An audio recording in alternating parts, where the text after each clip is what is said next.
तो हमने बात की थी मेवाड़ राजवंश के बारे में। और मेवाड़ राजवंश में हमने गुहिल की स्थापना के बारे में बात की थी। और उसके बाद जो शासक थे बप्पा रावल, और बप्पा रावल के बाद अल्लट, जिसे हम ख्यातों में आलू रावल भी कहते थे। यहाँ तक हमने बात करी थी। हम अब आगे बात करें तो जो अगला शासक आता है वो है शक्ति कुमार। अब शक्ति कुमार, उसके बाद जो अगला शासक आता है, इसने मुंज परमार वंश का जो शासक था वह नागदा और चित्तौड़ पर अधिकार कर लेता था। नागदा और चित्तौड़ पर क्या कर लेता था? अधिकार अधिकार कर लिया। नागदा और चित्तौड़ पर जो शक्ति कुमार का जो शासन काल था, जो परमार वंश का शासक था, उसने नागदा और चित्तौड़ पर अधिकार कर लिया। फिर उसके बाद हम आगे बात करते, तो इस दौरान जो भोज परमार ने नागदा पर भोजसर तालाब का निर्माण कराया। कौन से तालाब का निर्माण कराता है? भोजसर तालाब का निर्माण कराता है। चित्तौड़ में त्रिभुवन नारायण जी का जो मंदिर था उसका भी निर्माण करवाता है। किसका? त्रिभुवन नारायण जी के मंदिर का निर्माण करवाता है। कौन? तो ये कराता है भोज भोज परमार। और इसे जो बाद में आने वाले समय में जो नए नए शासक आए मेवाड़ राजवंश में, उसमें फिर बाद में इनको किस नाम से जाना जाता था? तो मोकल मंदिर के नाम से इनको जाना जाता था। किस नाम से जाना जाता था? मोकल मंदिर के नाम से इन्हें जाना जाता था। और फिर जो नेक्स्ट शासक आता है वो है रण सिंह और कर्ण सिंह रावल। ठीक है, रण सिंह के पुत्र ने मेवाड़ से अलग होकर और सिसोदा, जो उदयपुर में स्थान पड़ता है, सिसोदा वंश नामक ठिकाने की स्थापना की। कौन सा ठिकाना? सिसोदा। सिसोदा जो कहाँ पे स्थित है? उदयपुर। इस सिसोदा नामक ठिकाने की कौन स्थापना करता है? इसका पुत्र कर्ण सिंह रावल। सिसोदा के राजपूतों को इतिहास में सिसोदिया के नाम से जाना जाता था। अब राजपूतों को सिसोदिया के नाम से जाना जाता था। सिसोदा के राजपूत रण सिंह के वंशज थे, और इसी कारण वो स्वयं जो थे वो राणा महाराणा की उपाधि लगाते थे। जो सिसोदिया वंश था, इसके जो शासक थे वो स्वयं को राणा और महाराणा कहा जाता है। जो अभी वर्तमान में जो शाखा चल रही, ये रावल, फिर रावल के बाद सिसोदिया वंश आ जाएगा, उसमें राणा और महाराणा लगाते हैं, वो सिसोदिया राजवंश रहता है। उसके बाद हम आगे बात करें तो और प्रमुख चीजें हैं। इसके बाद जो अगला जो मेन शासक आता है, यहाँ से अपने को सन मिलेंगे। और जो आगे के शासक थे उनके सन जो थे वो कंफर्म नहीं थे इसे। अब यहाँ से जैत्र सिंह जो शासक था, यहाँ से अपने को सब सिस्टमेटिक सन मिलेंगे आगे। और जो महत्वपूर्ण जो राजा माने जाते हैं वो यहाँ से ही शुरुआत होती है अपनी। तो हमने आगे बात करें तो रावल जैत्र सिंह, इसका जो शासन काल रहा वो था 1213 से और 1250 तक इसका शासन काल रहा। और परमारों को पराजित किया किसने? जैत्र सिंह ने, और चित्तौड़ पर अधिकार कर लेता है। कौन? जैत्र सिंह। परमारों का अधिकार हो गया था चित्तौड़गढ़ पर, तो उनको पराजित करके हराकर और ये चित्तौड़गढ़ पर अधिकार कर लेता है। कौन? जैत्र सिंह। अब जैत्र सिंह चित्तौड़ पर अधिकार कर लेता है, तो इसने सोचा कि क्यों ना हो अपन नई राजधानी बनाएं। क्योंकि ये नागदा और आहड़ जो राजधानी थी, तो ये एक समतल जगह पे थी, तो एक पहाड़ी क्षेत्र पर जाकर हम अपनी राजधानी बनाएं तो दुश्मन आसानी से नहीं पहुंच सकते। कोई भी व्यक्ति युद्ध में आक्रमण करेगा तो वो उस जहाँ पर राजा रहेगा उसकी राजधानी रहेगी, जो प्रमुख जगह रहेगी वहीं पर आक्रमण करेगा। तो ये एक नई राजधानी बनाता है। तीसरे नंबर की राजधानी रहती है चित्तौड़।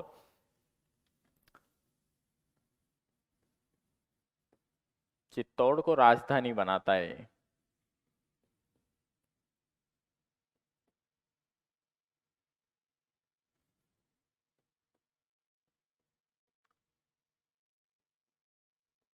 कौन? जैत्र सिंह जो था, रावल जैत्र सिंह, ये चित्तौड़ को अपनी नई राजधानी बनाता है। तीसरे नंबर की राजधानी जो ये रहती है, थर्ड फर्स्ट पे कौन सी थी? नागदा। और सेकंड नंबर पे जो थी वो आहड़। और जो तीसरे नंबर की जो रहती है वो है चित्तौड़। चित्तौड़ पर आक्रमण किसने किया था? बप्पा रावल ने किया था। पर राजधानी किसने बनाई थी? तो राजधानी कौन बनाता है? जेत्र सिंह। जेत्र सिंह राजधानी बनाता है। फिर उसके बाद हम बात करें आगे, तो रावल जेत्र सिंह ने 1227 ईस्वी को 1227 ईस्वी में भूताला, जो वर्तमान में कहाँ पड़ता है? उदयपुर में, का एक युद्ध हुआ था। युद्ध हुआ था कहाँ का? भूताला का युद्ध होता है। अब इस भूताला के युद्ध में कौन कौन रहता है? तो उस समय दिल्ली का शासक था। दिल्ली का शासक, दिल्ली का शासक के मध्य होता है, क्या नाम था उसका? इल्तुतमिश। इल्तुतमिश। अब ये दोनों के मध्य युद्ध होता है। जेतर सिंह और इल्तुतमिश के मध्य युद्ध होता है भूताला में। कब होता है ये? तो 1227 ईस्वी को युद्ध होता है। इस युद्ध में विजय जो रहता है वो रहता है जेतर सिंह। जेतर सिंह इल्तुतमिश की सेना को भगा भगा कर मारता है और इस युद्ध में पराजित हो जाता है इल्तुतमिश। कहा जाता है कि उस समय जब मुगल सेना हुआ करती थी वो अलग पद्धति से युद्ध करती थी। मुगल सेना जो थी कि साहब, जो उनके राजा थे वो सेना को आगे कर देते कि 10,000 की सेनाएं एग्जाम्पल के तौर पे, तो वो 10,000 की सेना में देख लेते थे कि अपन युद्ध करने जा रहे हैं। अब 10,000 की सेना में से 5,000 की सेना अगर वहीं हार जाती है, मर जाती है, तो 5,000 से राजा वापिस कहता है कि आ जाओ, चलो अगली बार अपन 15,000 लेके आएंगे और फिर इसको घर में घुस के मारेंगे। और इधर राजस्थान में राजपूतों की अलग परंपरा थी कि साहब युद्ध करने जाएं तो युद्ध में अपन दुश्मन को मार कर ही आए या स्वयं ही मर कर आए। युद्ध में यही परंपरा थी राजस्थान की, क्योंकि कहा जाता है कि राजस्थान के वीर योद्धाओं का शौर्य ऐसा था और यहाँ की जो परंपरा संस्कृति वो बहुत ही अच्छी थी। तो इस तरह युद्ध किया जाता था। राजस्थान की युद्ध पद्धति अलग थी और मुगलों की युद्ध पद्धति अलग थी। तो ये जो सेना थी उनको वापस कह देते लौट के आ जाओ भाई, वापस अपना हार गए। फिर वापस सेना बढ़ाकर वापस दुश्मन के यहाँ जाते थे। तो इस हिसाब से युद्ध पद्धति थी। और अपने यहाँ ये थी कि मार के आओ या फिर आओ ही मत, ठीक है, ये थी। क्योंकि पड़ोसी नहीं रहने देते थे कि है ना वो युद्ध हार के आ गया। इस तरह की जो वहां पर परंपराएं थी। उसके बाद हम बात करें तो युद्ध का वर्णन, जो ये युद्ध हुआ भूताला का, इसका वर्णन जयसिंह सूरी ने अपने ग्रंथ हमीर मदमर्दन में किया है। कौन से ग्रंथ में किया है? हमीर मदमर्दन में इस जो युद्ध होता है भूताला का, इसमें इसका वर्णन करता है। कौन करता है ये? जयसिंह सूरी इस युद्ध का वर्णन करता है। उसके बाद हम आगे बात करें तो एक इतिहासकार हुआ करते थे दशरथ शर्मा। इन्होंने जेत्र सिंह के काल का प्रारंभिक मेवाड़ का स्वर्ण काल कहा है। किसने कहा है? दशरथ शर्मा ने। किसके काल को कहा है? जेत्र सिंह के काल को। प्रारंभिक मध्यकाल मेवाड़ का स्वर्ण युग, स्वर्ण युग भी बोल सकते हैं अपन, स्वर्ण काल भी बोल सकते हैं, ठीक है। ये बोलता है कौन? दशरथ शर्मा। उसके बाद जो सबसे अच्छा शासन काल रहा जेत्र सिंह का, इसने चित्तौड़गढ़ को अपनी राजधानी बनाया। उसके अलावा भूताला का युद्ध हुआ है 1227 ईस्वी में। इल्तुतमिश जो दिल्ली का शासक था उसको पराजित किया है और चित्तौड़ को नई राजधानी बनाई। चित्तौड़ कौन से नंबर की राजधानी रहती है? तीसरे नंबर की राजधानी रहती है। अब आगे हम बात करें जो नेक्स्ट शासक जो आएगा वो है रावल तेज सिंह। इसका शासन काल रहा 1250 ईस्वी से और 1273 ईस्वी इसका शासन काल रहता है। उसके बाद इसकी एक पत्नी थी जेतल देवी। अब जेतल देवी ने चित्तौड़गढ़ में श्याम पार्श्वनाथ मंदिर का निर्माण करवाती है। कौन? जेतल देवी।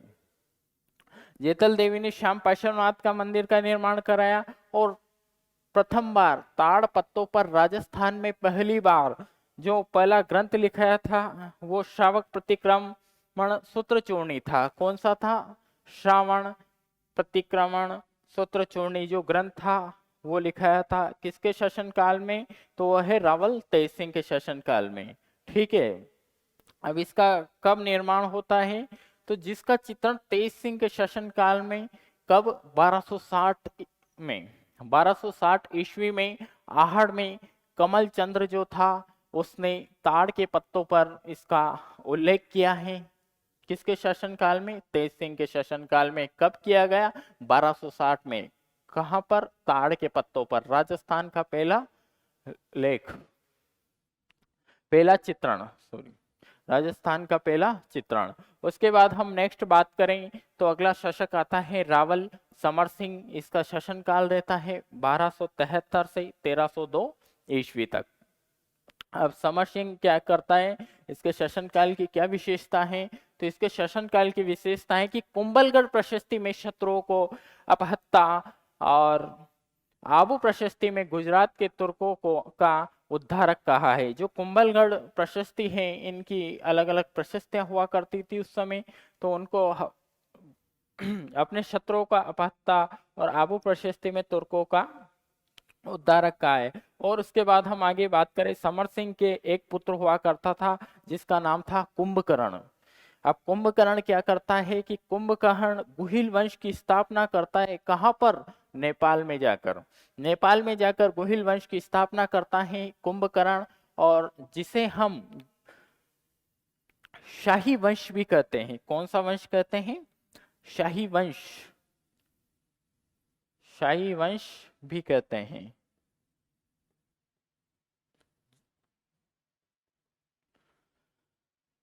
जो कुंभलगढ़, जो कुंभकर्ण था उसने गुहिल वंश की स्थापना की। कहां पर? जाके नेपाल में, और जिसे हम शाही वंश भी कहते हैं। तो ये सब वर्णन होता है और अलग अलग शाखाएं रहती है। उसके बाद जो अगला शासक आता है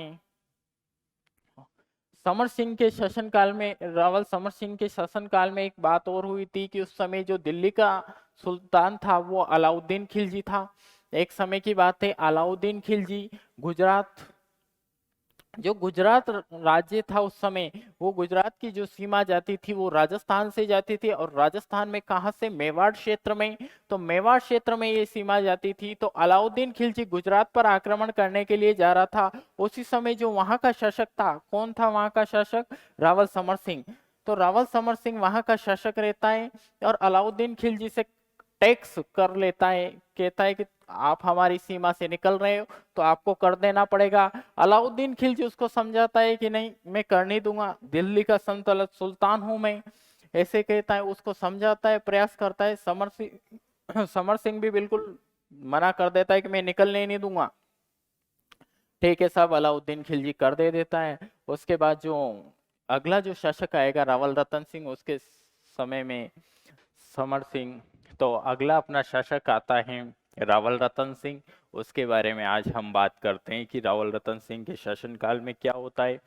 तो रावल रतन सिंह का जो शासनकाल रहता है मात्र 1 वर्ष, जिसको माना जाता है रावल रतन सिंह। ये अंतिम शासक था रावल शाखा का। इसका शासनकाल रहता है 1302 ईस्वी से और 1303 ईस्वी। ठीक है, ये इसका शासनकाल हो जाता है। उसके बाद हम आगे बात करें तो इसके समय एक प्रमुख बात जो होती है वो है अलाउद्दीन खिलजी का जो चित्तौड़ पर आक्रमण करना। अलाउद्दीन खिलजी क्या करता है कि चित्तौड़ पर इसके शासनकाल में आक्रमण करता है। तो इसका क्या कारण था कि अलाउद्दीन खिलजी चित्तौड़ पर ही आक्रमण करता है? तो इसका जो प्रमुख कारण था वह है कि साम्राज्य विस्तार की नीति अलाउद्दीन खिलजी द्वारा अपनाई जाती है। कोई भी राजा है यही चाहता है कि अपना साम्राज्य बढ़े, सेना का विस्तार हो, आर्थिक रूप से अपन मजबूत बने।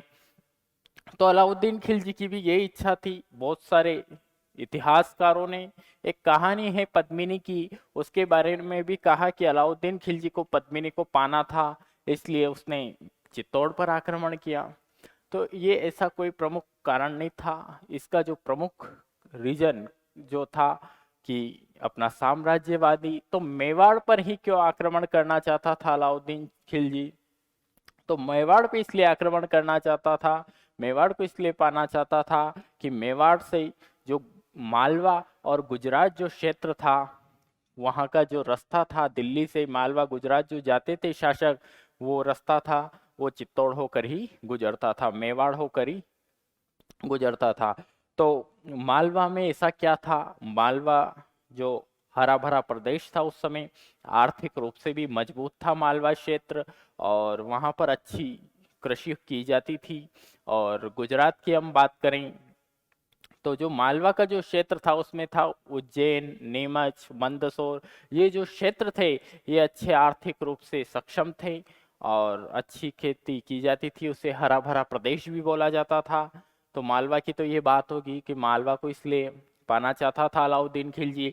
उसके अलावा गुजरात, गुजरात में ऐसी क्या बात थी, तो गुजरात में, गुजरात समुद्र के किनारे पड़ता था, तो वहां पर जो विदेशी लोग आया करते थे उनसे टैक्स लिया करते थे। उसके अलावा अरबी लोग आया करते थे, और वहां पर अरबी घोड़े जो है, कोई भी राजा हुआ तो अपने युद्ध करेगा तो उसके लिए अच्छी हथियार और अच्छे घोड़ों की जरूरत पड़ती है, इसलिए गुजरात को भी पाना चाहता था। गुजरात भी आर्थिक रूप से कमजोर था, इकोनॉमिक रिसोर्स थे इन क्षेत्रों में।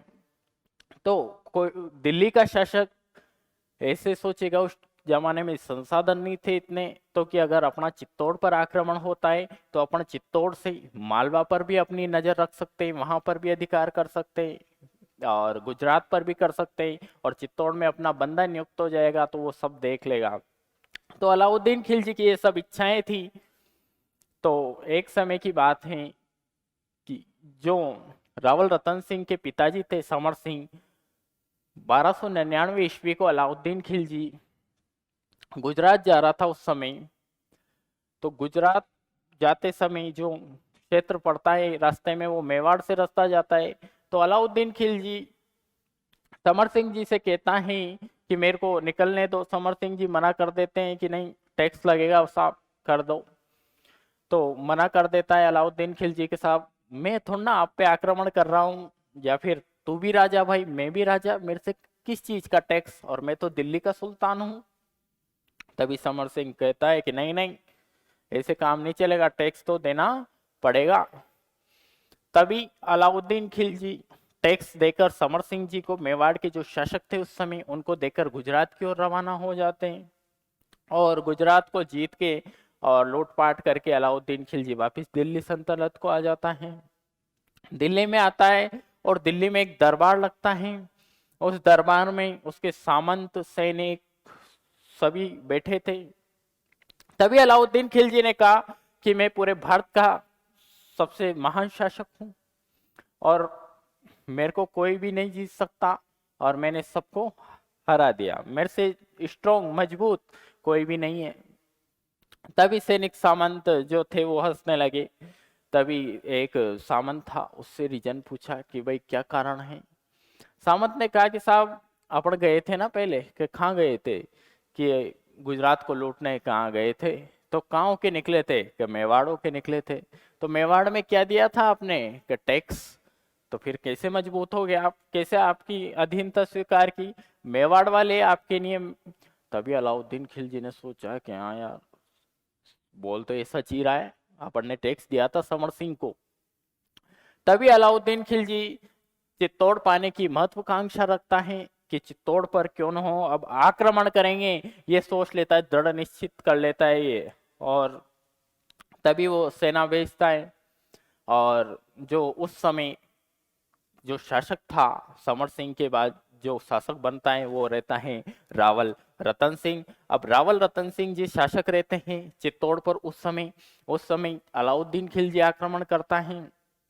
तो ये सब कारण थे, इसलिए अलाउद्दीन खिलजी ने आक्रमण किया। तभी एक कहानी और आती है इतिहासकारों द्वारा कि पद्मिनी थी, वो सिंहल द्वीप के राजा जो वर्तमान श्रीलंका है उसकी पुत्री थी। सिंहल द्वीप का जो राजा था कौन था, गंधर्व सेन, गंधर्व सेन की पुत्री थी। और गंधर्व सेन की पत्नी थी चंपावती, चंपावती, ठीक है। और इनकी पुत्री थी जो, वो थी रानी पद्मिनी।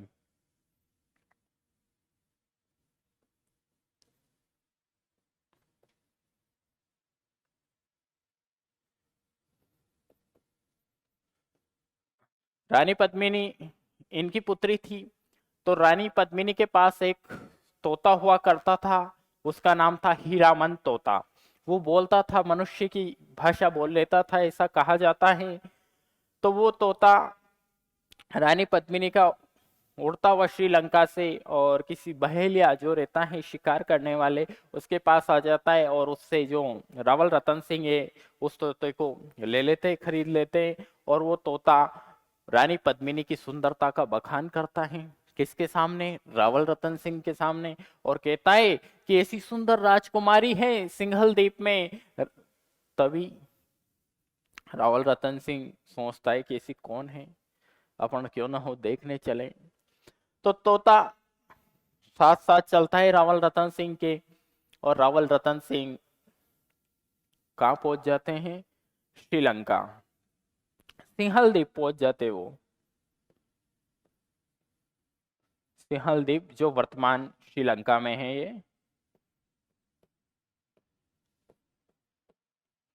सिंहल द्वीप कौन पहुंच जाते हैं? रावल रतन सिंह सिंहल द्वीप पहुंच जाते हैं। फिर उसके बाद देखते हैं, घूमते कि साहब रानी पद्मिनी दिखे अपने को, कैसी है अपन भी देखे। तभी वहां पर 7 वर्ष तक रावल रतन सिंह रहते हैं। कहा जाता है इतिहासकारों के द्वारा, कितने वर्ष तक रहते हैं? 7 वर्ष तक वो वहां पे रहते हैं रावल रतन सिंह सिंहल द्वीप में रहते। धीरे धीरे तभी श्रीलंका के जो राजा थे गंधर्व सेन, उनको पता चलता है। वो देखते हैं और किसके? साधु के वेश में, साधु के वेश में रहते हैं श्रीलंका के जो राजा थे गंधर्व सेन। वो देखते हैं कि यार ये बहुत टाइम से ये बंदा घूम रहा है इधर उधर, क्या रीजन है। तभी जो रावल रतन सिंह रहते वो साधु के वेश में, और गंधर्व सेन पूछते कि हे राजकुमार, तुम कौन हो? और तुम साधु तो लग नहीं रहे हो शकल से, और तुम्हारी बॉडी लैंग्वेज जो है वो बिल्कुल चेंज है। तभी रावल रतन सिंह कहते हैं कि मैं मेवाड़ का राजकुमार हूं और मेवाड़ का राजा हूं। तभी जो श्रीलंका सिंघल द्वीप के राजा थे गंधर्व सेन, उन्होंने कहा आओ साहब, वेलकम है। क्योंकि मेवाड़ की तो उस समय विश्व विख्यात ख्याति थी, और मेवाड़ का राजा श्रीलंका में जाए बहुत बड़ी बात हुआ करती थी कि भारत का नक्शा अपन जो लाते उसमें श्रीलंका का नक्शा तो फ्री में ही आ जाता है साहब। इतना छोटा सा देश है श्रीलंका।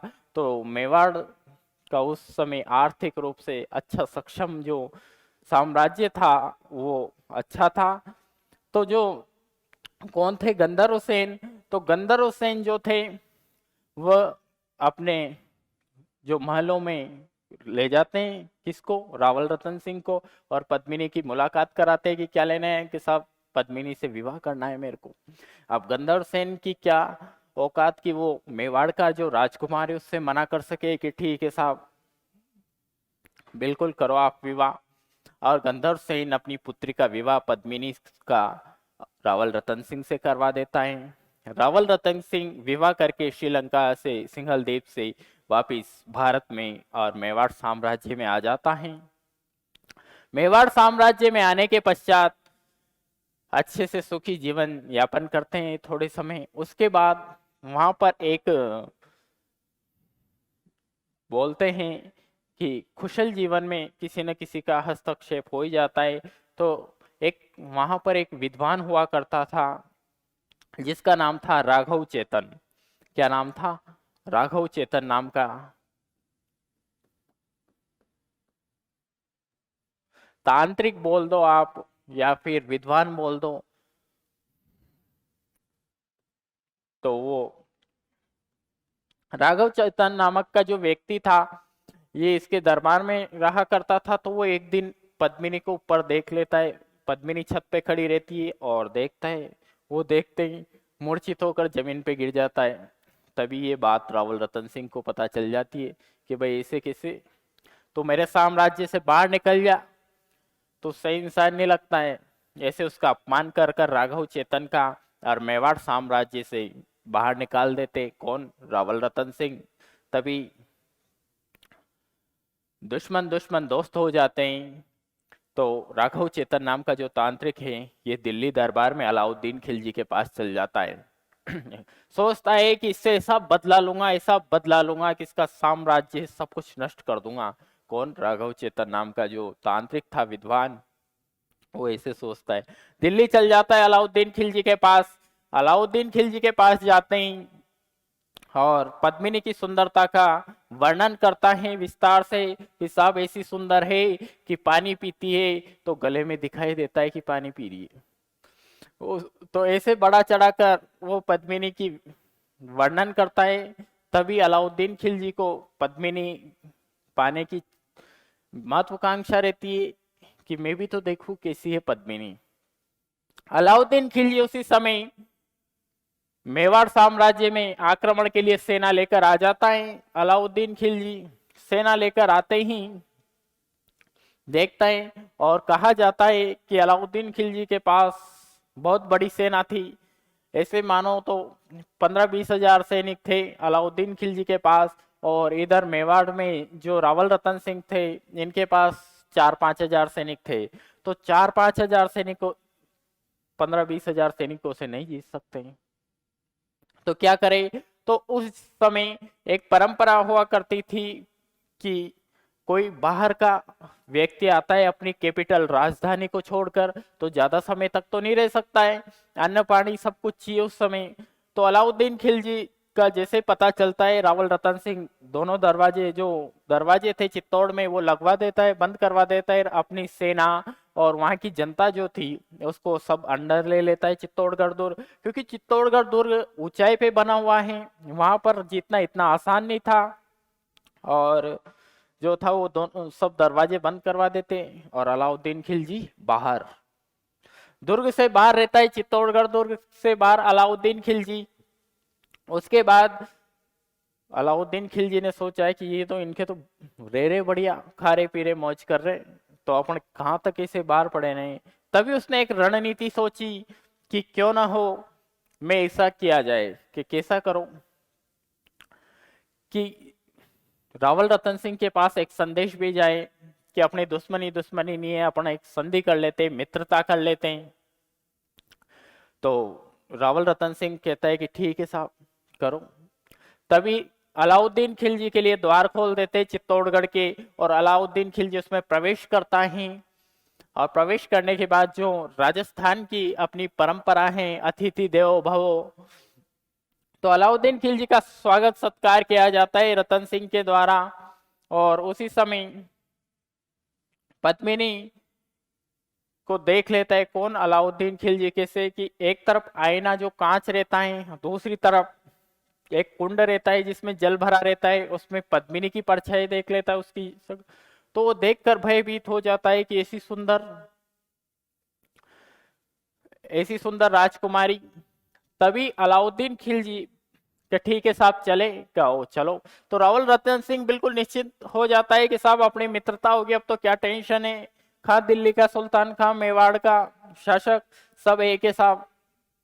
ठीक है, रावल रतन सिंह बाहर तक छोड़ने जाता है, किसको? अलाउद्दीन खिलजी तक। और अलाउद्दीन खिलजी जो रहता है वो रावल रतन सिंह को वहीं बाहर तक जाते जाते बंदी बना लेता है। किसको? रावल रतन सिंह को। रावल रतन सिंह को बंदी बनाकर अलाउद्दीन खिलजी अपने खेमे में ले जाता है, वहां पर जहां सेना रुकी हुई थी। वहां ले जाने के पश्चात और एक पत्र लिखता है मेवाड़ के जो अंदर अब शासक, कौन? रानी पद्मिनी के लिए, कि रानी पद्मिनी हमें दे दो, नहीं तो रावल रतन सिंह हमारे कब्जे में। कि ठीक है। रानी पद्मिनी सुंदर थी पर दिमाग वाली महिला भी थी, तो उन्होंने अपना भाई था बादल और अपना भतीजा था गोरा, गोरा बादल के साथ मिलकर रानी पद्मिनी एक योजना बनाती हैं। और गोरा बादल जो थे ये भी अच्छे लोग थे, अच्छे योद्धा हुए हैं। तो इन्होंने एक योजना बनाई तीनों ने कि बोल दो कि रानी पद्मिनी आएगी, और कहा कि आएगी पर अपने साथ दासियां लेकर आएगी। कि ठीक है आ जाएगी। तभी यह उन दासियों के वेश में एक वीर योद्धा सोल्जर सैनिक को तैयार करते हैं और उनको तैयार करके महिलाओं की वेशभूषा पहनाकर रानी पद्मिनी मेवाड़ चित्तौड़गढ़ दुर्ग के द्वार खुलते हैं और अलाउद्दीन खिलजी का जो खेमा था वहां पर जाती है। और सैनिक जो थे वो महिलाओं के वेश में थे, वीर योद्धा। तभी गोरा बादल भी एक टुकड़ी लेकर सेना की और युद्ध के लिए तैयार है। उधर रानी पद्मिनी जाती है और रानी पद्मिनी जाते ही और जो रहते हैं दूत उससे संदेश भिजवाती है अलाउद्दीन खिलजी की रानी पद्मिनी की एक इच्छा है कि वो रावल रतन सिंह से एक बार मिले। रावल रतन सिंह को एक साइड में बंदी बनाकर रख रखा था। अलाउद्दीन खिलजी ने कहा ठीक है साहब, परमिशन है, जाओ मिल लो। रानी पद्मिनी जाती है और रावल रतन सिंह के पास, रावल रतन सिंह के आसपास 5-6 सैनिक खड़े थे अलाउद्दीन खिलजी के। उतरते ही सबसे पहले उनको फ्री करती है। एक अच्छी योद्धा रही रानी पद्मिनी भी, तो उनको निपटा देती है सैनिकों को, अच्छी वीर थी। उनको निपटाने के बाद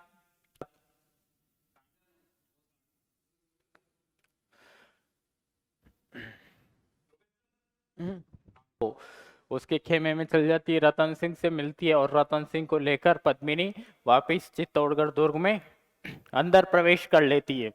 तभी और गोरा बादल और जो पद्मिनी के साथ वीर योद्धा थे वो अलाउद्दीन खिलजी की सेना पर टूट पड़ते। तभी कहा जाता है कि गोरा तो उसी समय शहीद हो गया था और जो बादल था वो वापिस सैनिकों के साथ जो चित्तौड़गढ़ दुर्ग में प्रवेश कर लेता है और अंदर आ जाते हैं। कहा जाता है कि अलाउद्दीन खिलजी 8 महीने तक, कितने महीने, 8 माह तक, 8 माह तक, 8 माह तक चित्तौड़गढ़ दुर्ग में बाहर घेरा डालकर और वहीं रहा आराम से।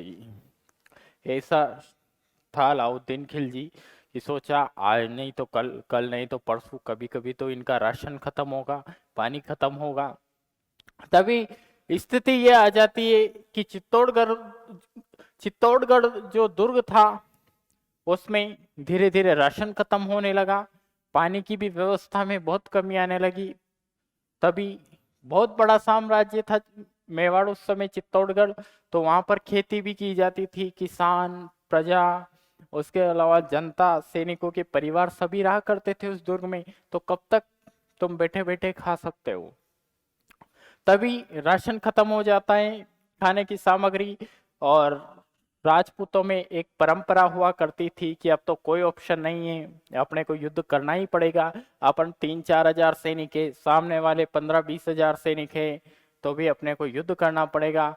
और युद्ध करते हैं तो उस समय जो राजपूत हुआ करते थे वो केसरिया करते हैं।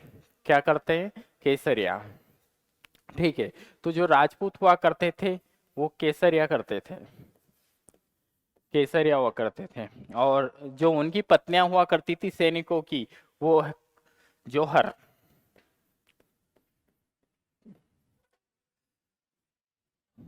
तो ये करते थे केसरिया और इनकी पत्नियां जौहर करती थी कि ये योजना बना लेते हैं रातों रात कि केसरिया कपड़े पहन लेते थे, शासक पहनते, और जो इनकी बच्चे थे, इनकी पत्नियां जो थी वो जौहर कर लेती हैं। और ये योजना बनाकर सुबह प्रातः काल चित्तौड़गढ़ के दुर्ग के द्वार खुलते हैं और जो रावल रतन सिंह और इनकी सेना, सामंत, सभी लोग आक्रमण कर देते हैं अलाउद्दीन खिलजी की सेना पर। और कहा जाता है कि जब सेना कम होती थी तो इन लोगों का एक ही लक्ष्य था कि दुश्मन की सेना को अधिक से अधिक मारना, क्षति पहुंचाना, उनको नुकसान। तो ये रणनीतियां हुआ करती थी। और रानी पद्मिनी भी जो थी वो जौहर करती हैं, 1600 महिलाओं के द्वारा जौहर करती है और रतन सिंह केसरिया होते। और केसरिया जो जौहर है उसको कहा जाता है साका।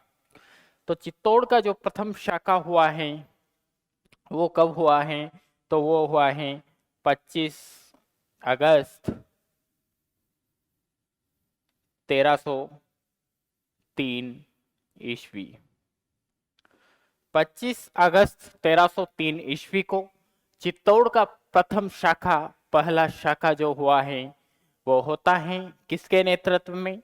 रानी थी पद्मिनी, शासक था रावल रतन सिंह, इसके साथ एक सामंत हुआ करते थे, सैनिक हुआ करते थे, सभी इसमें शहीद हो जाते हैं। और रानी पद्मिनी इस प्रकार जोहर करती हैं कि ये सैनिकों की पत्नियां, सामंतों की पत्नियां, और ये रानी पद्मिनी जोहर करती हैं। जोहर इस प्रकार जोहर करती है रानी पद्मिनी। अग्नि कुंड रहता है, जो दुर्ग रहता है उसके अंदर ही सब व्यवस्थाएं हुआ करती थी उस समय। उस कुंड में अग्नि कुंड बड़ा सा, जिसमें 1600 महिलाओं के साथ, कितनी? 1600 महिलाओं के साथ, 1600 महिलाओं के साथ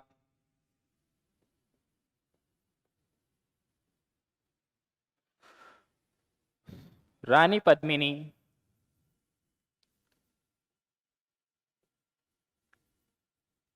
जोहर करती है।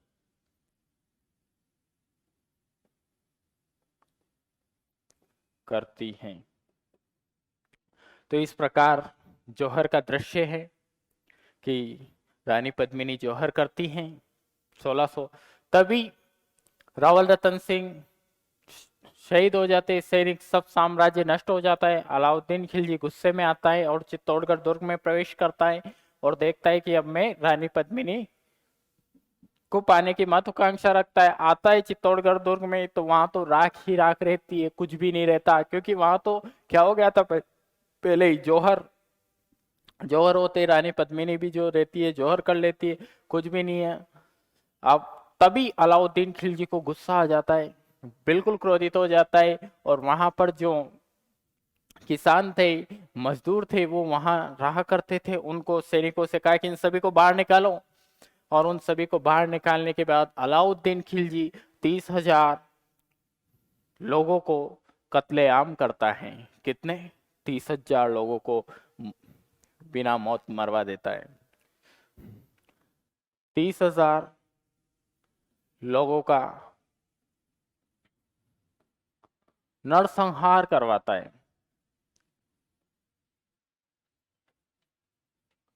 करवाता है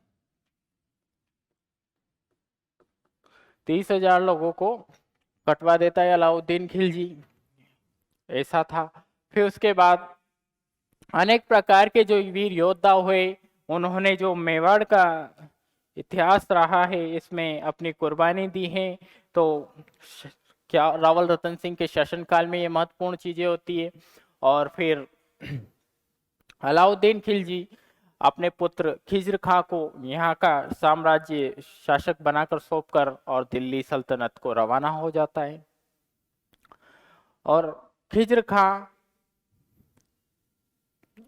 अलाउद्दीन खिलजी चित्तौड़ का नाम बदलकर खिजराबाद कर देता है और खिज्र खां को वहां नियुक्त कर देता है। खिज्र का जो था वो गंभीरी नदी थी एक, चित्तौड़ में कौन सी नदी? गंभीरी नदी। गंभीरी नदी, गंभीरी नदी पर एक पुल का निर्माण करवाता है। निर्माण करवाता है। कौन करवाता है? खिज्र खां। खिज्र खां। खिज्र खां एक गंभीरी नदी पर पुल का निर्माण कराता है, एक ब्रिज बना देता है वहां पे, यहाँ का शासक हो जाता है। तो खिज्र खां के कुछ निर्माण करवाता है कि जो चित्तौड़ है ये पूरी तरह से निमट चुका है, अब इसका जो पुनर्निर्माण है वो अब मेरा पुत्र खिज्र खां करेगा। अलाउद्दीन खिलजी की ये महत्वाकांक्षा रहती है। तभी हम आगे बात करें, खिज्र खां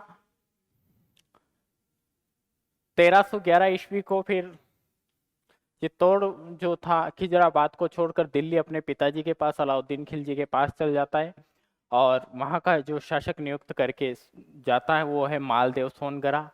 मालदेव सोनगरा जो था उसको मूछाला मालदेव के नाम से भी जाना जाता था, बड़ी बड़ी मूछें थी, दाढ़ी थी उसकी। और उसके बाद वो वहाँ का सेनापति जो संभालने वाला जो रहता है साम्राज्य को, सामंत, उसको नियुक्त करके जाता है, किसको? मूछाला मालदेव।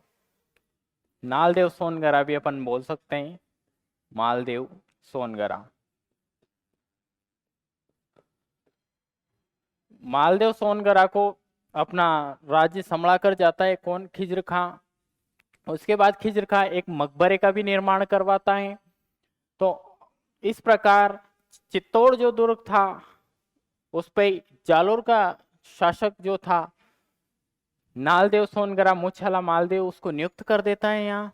और वो उसको नियुक्त करने के बाद अपने पिताजी के समकालीन चल जाता है, कहाँ पर? दिल्ली। उसके बाद हम अगले शासक तो रानी पद्मिनी। अलाउद्दीन खिलजी जो था उसके एक दरबारी विद्वान हुआ करता था, जो चित्तौड़गढ़ में अलाउद्दीन खिलजी आया था उसी समय वहीं पर इस अभियान में, कौन सा अभियान? जो चित्तौड़गढ़ अभियान में आया था, इसी अभियान में एक इतिहासकार जो रहते हैं उनका नाम रहता है अमीर खुसरो। अमीर खुसरो भी उस समय जो राजस्थान आए हुए थे और जैसे अलाउद्दीन खिलजी ने युद्ध किया उसमें साथ थे। कौन थे? अमीर खुसरो उस समय साथ थे। और अपनी पुस्तक खजाइन उल फुतूह, तारिक ए अलाई भी उसे बोला जाता है। और अलाउद्दीन खिलजी जो चित्तौड़गढ़ में आक्रमण करता है उसका जो पूरा वर्णन है वो विस्तार पूर्वक दिया गया था। कौन सी पुस्तक? खजाइन उल फुतूह, तारिक ए अलाई, इसको अपन बोल सकते हैं। ठीक है, उसके बाद अपन आगे बात करें। इस समय सिसोदा का एक राजपूत जो लक्ष्मण सिंह था वो भी अपने 7 पुत्रों के साथ इस युद्ध में शहीद हो जाता है। कितने पुत्रों के साथ? 7 पुत्रों के साथ। और वीर गति को प्राप्त होता है वो भी। और वह रतन सिंह जो था वो मेवाड़ गुहिल वंश जो रावल शाखा थी उसका अंतिम शासक था। कौन था? रावल रतन सिंह भी युद्ध क्षेत्र में पद्मिनी के नेतृत्व में जौहर किया जाता है, रावल रतन सिंह के नेतृत्व में केसरिया किया जाता है। तो ये सब हो जाता है और रावल शाखा की समाप्ति हो जाती है, कोई वंशज ही नहीं बचा, तो इसलिए समाप्ति हो जाती है। उसके बाद एक वंश आता है जिसको अपन बोलते हैं सिसोदिया। और सिसोदा वंश के बारे में हम आगे बात करेंगे कि किस तरह सिसोदा वंश का शासक कौन रहता है। तो सिसोदा वंश का जो शासक रहता है वो है राणा हमीर। ठीक है, अब राणा हमीर सिसोदिया वंश के शासक रहते हैं। राणा हमीर का क्या वर्णन है कि राणा हमीर का जो शासन काल था वो था 1326 से और 1364 ईस्वी को इनका शासन काल रहता है। किसका? राणा हमीर। अब राणा हमीर ने जो वहां का शासक था, कौन? खिज्र का किसको वहां पर बना कर गया था सामंत? तो वो बना कर गया था मूछाला मालदेव सोनगरा को। तो मालदेव सोनगरा के जो सेनापति थी जय सिंह, उसको पराजित कर कर किसने किया? हमीर ने पराजित कर दिया और वापिस पुनः चित्तौड़ और मेवाड़ पर अधिकार कर लेता है। कौन अधिकार कर लेता है? राणा हमीर। राणा हमीर अधिकार कर लेता है। और फिर उसके बाद राणा हमीर को इतिहासकार मेवाड़ का उद्धारक भी कहा जाता है। हमीर को मेवाड़ का उद्धारक भी कहा जाता है। हमीर जो था वो उद्धारक कहा जाए। उद्धारक क्यों कहा गया? क्योंकि वंश समाप्त हो गया था रावल शाखा का और हमीर एक वीर योद्धा हुआ था जिसने सिसोदा वंश को पराजित किया। और उसके बाद हम आगे बात करेंगे इस विषय में थोड़ी चर्चा में। राणा हमीर सिसोदा वंश और राजपूत था सिसोदिया, जो राणा महाराणा लगाते थे। इसे सिसोदिया वंश का संस्थापक भी कहा जाता है। जो सिसोदिया वंश था इनका हमने बात की थी कल कि गुहिल वंश की 24 शाखा हैं, उनमें से एक सिसोदिया शाखा है। और सिसोदिया जो ठिकाना पड़ता था ये उदयपुर में था। तो सिसोदिया वंश का संस्थापक भी कहते हैं। राणा हमीर के समय ही गुहिल वंश में सिसोदिया वंश कहा जाने लगा। किसके समय कहा जाने लगा? राणा हमीर के शासन काल से ही गुहिल वंश को सिसोदिया वंश कहा जाने लगा। यहाँ से थोड़ा चेंज होता है। अब अपन इसमें थोड़ा विस्तार से बात करते हैं। तो ये गुहिल रहते हैं। अब गुहिल में जो शाखा थी, एक तो थी रावल और राणा। टोटल कितनी शाखाएं थी गुहिल वंश की? तो 24 शाखाएं। अपन ने इससे पहले वाली क्लास में बात की थी। तो 24 शाखाएं रहती है। तो रावल शाखा के जो शासक बनते हैं, यहाँ से शुरुआत होती है। अलग अलग अलग तरह के शासक बनते हैं। उसके बाद समीर सिंह शासक बनते हैं और फिर रावल रतन सिंह शासक बनते हैं। तो रतन सिंह तो 1303 ईस्वी को केसरिया कर लेते और अलाउद्दीन खिलजी से लड़ते हुए वीरगति को प्राप्त हो जाते। तो जो रावल रतन सिंह थे, तो रावल शाखा का तो यहाँ पर समाप्त हो जाती है। यहाँ पे क्या हो जाती है? समाप्त। रावल शाखा यहाँ से समाप्त हो जाती है। फिर उसके बाद शुरुआत कैसे होती है? राणा सिसोदिया वंश की शुरुआत किस तरह होती है कि जो कर्ण सिंह थे, इनका ठिकाना हुआ करता था सिसोदिया, जो उदयपुर में है। और इनका जो पुत्र था राहब, राहब के नेतृत्व में सिसोदिया शाखा होती है और सिसोदिया में भी शासक बनते रहते हैं। और जो लक्ष्मण सिंह था, पहले के समय जो परंपरा हुआ करती थी, कोई राजा है उसके संकट आता था, युद्ध करना पड़ता था, तो वो अपने सामंतों को भी इकट्ठा करता था और सामंतों के साथ भी साथ जाकर युद्ध करता था। सामंत कौन थे? उसके भाई, जो बड़ा भाई रहता है वो तो राजा बन जाता है, उससे जो छोटे भाई रहते हैं उनको सामंत बना देते हैं, अलग अलग ठिकाने दे देते, छोटे छोटे गांव जो भी हुआ करते थे उस समय, वहां के उनको जागीरदार बना देते थे। तभी लक्ष्मण सिंह जो था, जो अपने 7 पुत्रों के साथ वीरगति को प्राप्त हुआ था, वही लक्ष्मण सिंह का जो पुत्र था बड़ा, उसका नाम था अरि सिंह। क्या नाम था? अरि सिंह नाम था उसका। अब अरि सिंह एक समय की बात है, अपने मित्र के साथ कहीं जंगलों में शिकार खेलने जाया करता था। शिकार खेलते जाते समय दोनों मस्ती मजाक में घूमते फिरते जाते, तभी वहां पर खेतों में काम करते हुए एक राजपूत कन्या घूमती है। तभी इसका हरि सिंह का जो मित्र था वो कुछ बोल देता है और वो जो राजपूत कन्या अपने हाथ में एक रस्सी रहती है, उससे यूं करके ऐसे खींचती है। तभी जो हरि सिंह था वो घोड़े सहित नीचे गिर जाता है। तभी हरि सिंह ने सोचा कि ये कन्या इतनी वीर है, तो इससे होने वाला पुत्र कितना वीर होगा, ऐसे सोचते थे उस समय। तो हरि सिंह इस कन्या के पिताजी से बात करता है और वो भी एक राजपूत निकलते हैं, छोटे मोटे घर से रहते हैं। तो हरि सिंह उस कन्या से विवाह कर लेता है। उस कन्या से विवाह करने के पश्चात हरि सिंह सोचता है कि अपन तो इतने बड़े सामंत हैं और इतने बड़े ठिकाने के जागीरदार हैं अपने पिताजी, तो अपन छोटी मोटी कन्या से विवाह कर लिया, तो उसको एक्सेप्ट करे या नहीं करे। इसलिए जो हरि सिंह रहते हैं, ये अपनी विवाह जिस कन्या से करते उसको वहीं रख देते, उसके जो पियर रहता है वहीं रहने लग जाती है उसके समीप ही। तो उससे एक पुत्र का जन्म होता है। उस पुत्र का नाम रहता है हमीर। क्या नाम रहता है? हमीर। हरि सिंह का जो पुत्र था उसका नाम रहता है हमीर। और इधर हरि सिंह का जो भाई था अजय सिंह भाई रहता है इसका। तो अजय सिंह का जो पुत्र था वो था सज्जन सिंह। कौन था? सज्जन सिंह।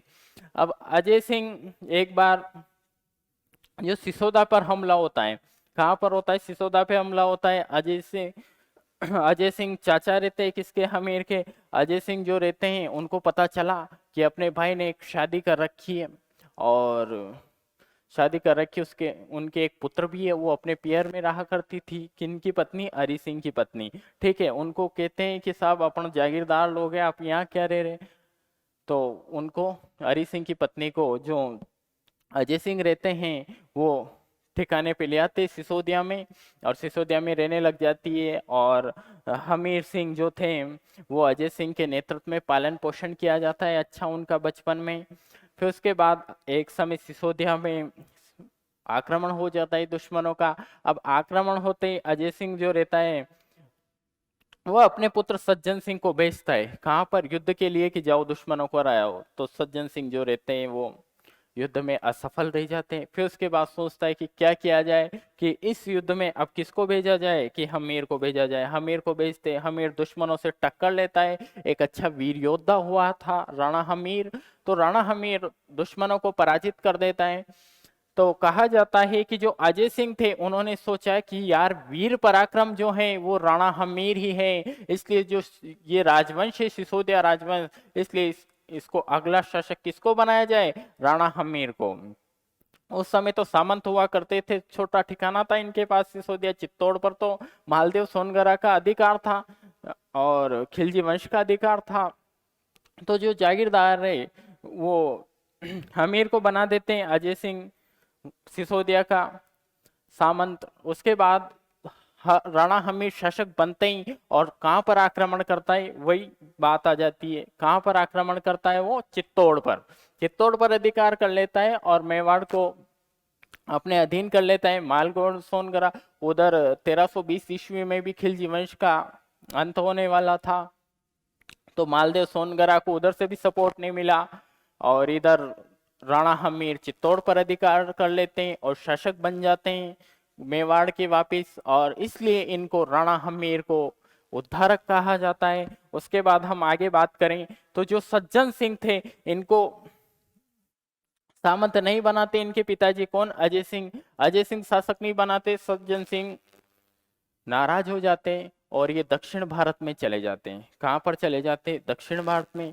और दक्षिण भारत में जाकर ये एक स्थान पड़ता है महाराष्ट्र। महाराष्ट्र में रहते हैं और महाराष्ट्र में गुहिल वंश की स्थापना करते हैं। और धीरे धीरे वही गुहिल वंश का एक शासक, वीर पराक्रम योद्धा, जिसे अपन शिवाजी के नाम से अपन जानते हैं। और हम आगे बात करें तो राणा हमीर को अलग अलग उपाधियां दी गई हैं कि रसिक प्रिया जो रहती है कुंभार की टीका में वीर राजा के नाम से हमीर को जाना जाता है। और कीर्ति स्तंभ प्रशस्ति में विषम घाटी पंचानन राणा हमीर को कहा है। विषम घाटी पंचानन का अर्थ है कि बड़े बड़े युद्धों को विजय करना, इसका अर्थ है कि बड़े बड़े युद्धों को यूं ही जीत लेना। तो ऐसा वीर योद्धा रहा कौन, राणा हमीर। जेम्स टोड, जो कर्नल जेम्स टोड इतिहासकार हैं, उन्होंने राणा हमीर को अपने समय का प्रबलतम हिंदू कहा है। जो प्रबलतम हिंदू कहा है, कौन कहते हैं, कर्नल जेम्स टोड, क्योंकि एक ये ऐसा योद्धा है। और इसने राणा हमीर जो थे अन्नपूर्णा माता के मंदिर का निर्माण करवाता है। कहां पर, चित्तौड़ में। हमीर ने सिंघोली में 1336 ईस्वी के युद्ध में दिल्ली का सुल्तान कौन था, मोहम्मद बिन तुगलक। क्योंकि 1320 में जो खिलजी वंश था उसका अंत हो जाता है, उसके बाद जो वंश आता है वो तुगलक वंश आ जाता है उसके बाद। तो तुगलक, मोहम्मद बिन तुगलक की सेना को पराजित करता है। कौन करता है, राणा हमीर। हमीर को इस वंश का सज्जन सिंह दक्षिण भारत में जाकर बस गया था और जिसने दक्षिण भारत में गुहिल वंश की स्थापना की थी। अपन ने इसके बारे में अभी बात की थी कि राणा हमीर का जो वंशज था, इसके चाचा का लड़का जो था सज्जन सिंह, वो नाराज हो जाता है अपने पिताजी से कि सामंत तो आप थे, फिर आपके बाद मैं बनता। तर वो सज्जन सिंह के पिताजी ऐसा न कर कर किसको शासक बना देते, राणा हमीर को सामंत बना देते हैं। सामंत बनाने के बाद जो नाराज हो जाते हैं सज्जन सिंह और कहां पर चल जाते हैं, दक्षिण भारत में। दक्षिण भारत में कहां पर जाते हैं वो, महाराष्ट्र में जाते हैं। कौन, सज्जन सिंह। और फिर उनका जो वंशज रहा है कि मराठा सरदार शिवाजी ने स्वयं को इसी सज्जन सिंह का वंशज बताते हुए और अपना संबंध मेवाड़ के गुहिल सिसोदिया से जोड़ा था। जो मराठा सरदार शिवाजी थे उन्होंने कहा कि जो मेवाड़ का वंशज है गुहिल वंश, मैं भी उसी वंश से हूं। और जो सिसोदिया वंश है इनकी शाखा कौन का जो मेन पूर्वज थे इनके, कौन थे, मेवाड़ के गुहिल वंशज। और कौन थे, तो सज्जन सिंह। ठीक है, उसके बाद ये राणा हमीर के बारे में है कि राणा हमीर के शासनकाल में जो मालदेव सोनगरा है उसको पराजित कर कर चित्तौड़ मेवाड़ पर पुनः अधिकार कर लेते राणा हमीर, और इनको वीर योद्धा कहा है, प्रबलतम हिंदू कहा है, अलग अलग उपाधियां इनको दी है। और इनको मेवाड़ का उद्धारक भी कहा है। मेवाड़ का उद्धारक इसलिए कहा है कि ऐसे वीर योद्धा हुए कि इनका जो मेवाड़ चल गया था हाथ से वो वापिस आ गया।